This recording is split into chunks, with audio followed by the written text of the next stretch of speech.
পার্বত্য অঞ্চলে শান্তি ফেরাতে সেখানকার বাসিন্দাদের নিরাপত্তা ও অর্থনৈতিক সুবিধা নিশ্চিত করার তাগিদ দিয়েছেন পররাষ্ট্র উপদেষ্টা তৌহিদ হোসেন। রাজধানীর foreign service academy regional security and Chittagong piece accord 1997 and unfinished piece building model of Bangladesh বইয়ের মোড়ক উন্মোচন অনুষ্ঠানে তিনি একথা বলেন।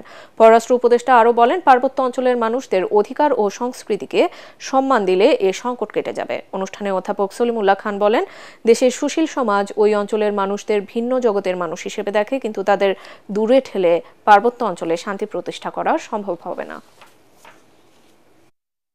This now poses two problems. One is you establish peace so that the general population can live in peace and pursue their economic life. And at the same time, you also have to take actions so that those who have taken the easy way out of rent seeking, they find it difficult to pursue their trade.